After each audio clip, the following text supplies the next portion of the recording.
আমার মায়ের মুখে হাসি ফোটানোর স্বপ্ন ছিল।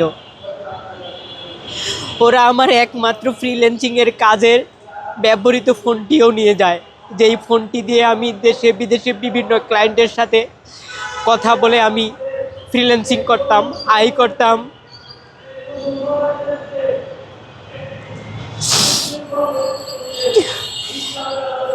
আমার খরচ মেটাতাম, সেই ফোনটিও নিয়ে নেয়। আজ আমি সম্পূর্ণ নিঃস্ব।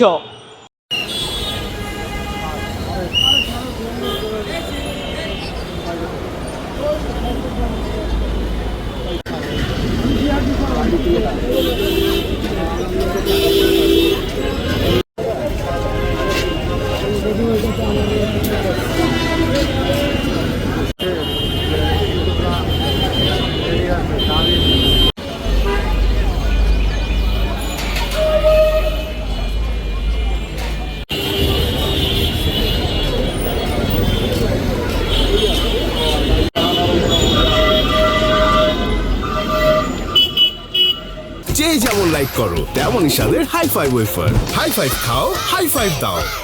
ঈদের মাত্র আর 4 দিন বাকি।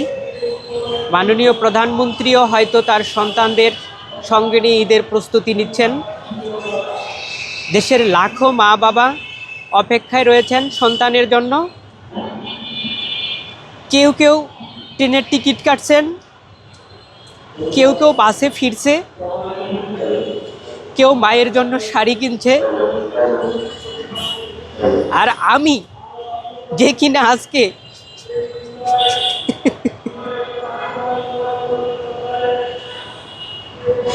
প্রেস ক্লাবের সামনে দাঁড়িয়ে রয়েছি, আমার ছিনতাই হওয়া জীবন খুঁজছি এখানে।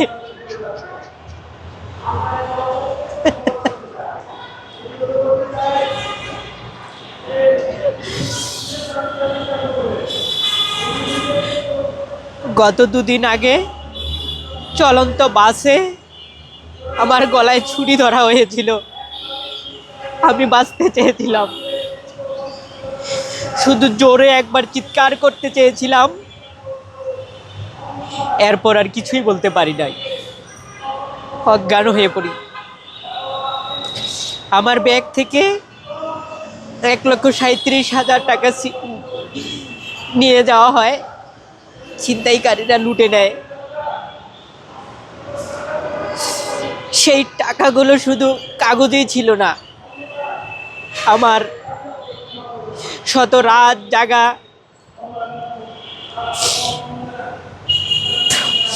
জাগা ঘুমের মূল্য ছিল, ফ্রিল্যান্সিংয়ের ঘাম মাখা ছিল, আমার ভবিষ্যৎ ছিল, আমার মায়ের মুখে হাসি ফোটানোর স্বপ্ন ছিল।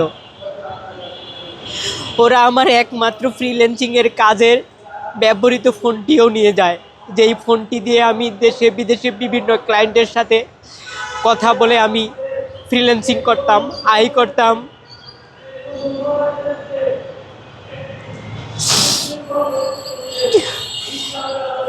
আমার খরচ মেটাতাম, সেই ফোনটিও নিয়ে নেয়। আজ আমি সম্পূর্ণ নিঃস্ব। আমি কিছুই মনে করতে পারি নাই।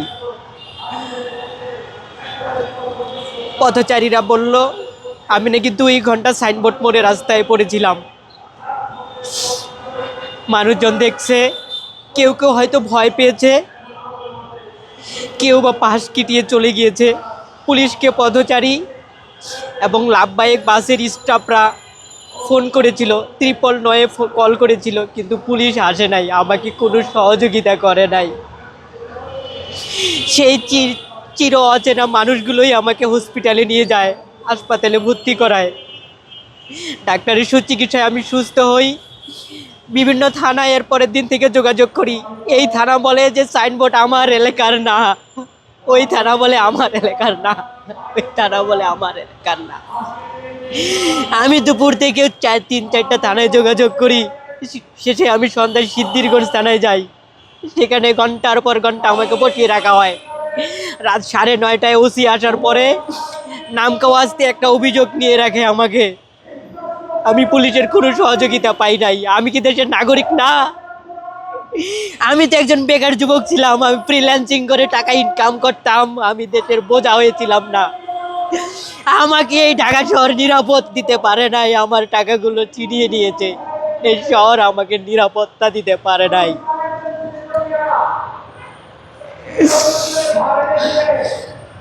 মাননীয় প্রধানমন্ত্রীও তো তার সন্তানদের নিয়ে ঈদ করবেন, আমিও তো আমার মায়ের সাথে ঈদ করতে চেয়েছিলাম। আমি আমার মায়ের কোলে ফিরে ঈদ করতে চেয়েছিলাম, কিন্তু এখন আমি কি করব? আমি কিভাবে ফিরবো? আমি তো নিঃস্ব হয়ে গেছি। আমি কি কান্না নিয়ে, বুক ভরা ব্যথা নিয়ে বাসায় ফিরবো? না, আমি বাসায় ফিরবো না, বাসায় ফিরবো না। আমি প্রধানমন্ত্রীকে বলবো ঈদের আগে আমার ফোন এবং টাকা উদ্ধার করে দিন। আমি মায়ের কোলে ফিরে যেতে চাই, আমি ঈদে বাড়ি যেতে চাই। যদি আমি টাকা না পাই, আমার ফোন উদ্ধার না হয়, আমি বাড়ি ফিরবো না। আমি ঈদে শরীরে খুশবু মাখবো না, আমি কুরবানির এক টুকরো গরুর মাংস খাবো না, আমি নতুন জামা পরবো না। আমি প্রধানমন্ত্রীকে বলবো আমি এবারের ঈদ হবে আমার এক সাগর বেদনার ঈদ। এবারের ঈদের দিন আমি আপনার বাড়ির সামনে দাঁড়িয়ে অশ্রুসিক্ত হৃদয়ে প্লাকার্ড নিয়ে দাঁড়িয়ে থাকবো। আমার সেখানেই হবে এবারের ঈদ, আমি বাড়ি ফিরবো না। এই শহর কাদের কাছে নিরাপদ আপনি জানেন? যারা দামি গাড়িতে চড়ে, লাখ টাকার পোশাক পরে, 1000 টাকার পারফিউম শরীরে মেখে সকালবেলায় ব্যায়াম করতে বের হয়, এই শহরে শুধু তারাই নিরাপদ। আর আমরা, যাদের আমাদের ঘামের পরিশ্রমের করের টাকায় সংসদে বাতি জ্বলে, এমপি মন্ত্রীরা বিদেশ যাত্রা করে, সরকারের সরকারি কর্মচারীদের বেতন ভাতা হয়, সেই আমরাই কিনা বারবার অসহায় নিঃস্ব মানুষটাই চিন্তায় শিকার হই, এই ঢাকায় অনিরাপদ হয়ে থাকি। এই ঢাকা শহরে ধনীরা আন্দোলন করে কি জন্য জানেন? ধনীরা আন্দোলন করে তাদের সম্পদ রক্ষার জন্য, ব্যাংক লুটেরাজদের থেকে নাম কর্তনের জন্য। রাজনীতিবিদরা আন্দোলন করে ক্ষমতায় যাওয়ার জন্য, এমপি মন্ত্রিত্ব পাওয়ার জন্য। আর আমি কেন আন্দোলন করছি জানেন? আমার আন্দোলন বাঁচার জন্য, আমি বাঁচার জন্য আন্দোলন করছি, আমি ক্ষুধা মেটানোর জন্য আন্দোলন করছি। গরিবরা আন্দোলন করে